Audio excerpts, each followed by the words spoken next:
नाज़रीन, हैदराबाद में सचाई न्यूज़ के नुमाइंदे मखमूर अमरोटी की रिपोर्ट अवां सां शेयर कंदा हलूं त पीपल्स सपोर्ट वेलफेयर ऑर्गेनाइजेशन के तरफा इल्म पिरायो वतन संवारियो के उनवान तहत मच कचहरी की तकरीब मरकजी ऑफिस भिटाई नगर नज़द पुलिस स्टेशन हैदराबाद में चेयरपर्सन अदी तहज़ीब ईसानी सुमरो की सिदारत हेठ थी गुजरी,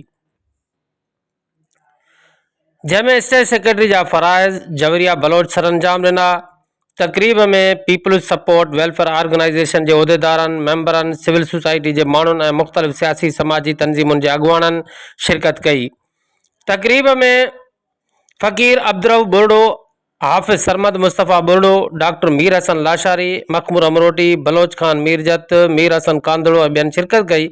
तकरीब जो आगाज़ हाफिज सरमद मुस्तफ़ा बुरडो तिलावत कलाम पाक सां कियो, जॾहिं त नात जी सआदत नूर सुमरो अनवर सोलंगी हासिल कई। जॾहिं त अब्दुर्रहमान सुमरो अजाणु पेश कियो। तंज़ीम के मरकजी चेयरपर्सन तहज़ीब ईसानी सुमरो सिदारती खिताब कंदे आयल मेहमानन जा थोरा मञिया ऐं ख़ासि तौर ते न्याणियुनि जी तालीम ते ध्यानु ॾियण लाइ ज़ोर ॾिनो। मच कचहरी में मज़ाही अदाकार मंजूर चांडियो मुर्कूं विखेरियूं, जॾहिं त दानिश मंजूर ऐं जावेद फ़कीर पिणु सुर विखेरे महफ़िल में वेठल माण्हुनि खे झुमाए छॾियो। महिमाननि लाइ राति जी मानी ऐं चांहि जो एहतमाम पिणु कयो वियो हुयो।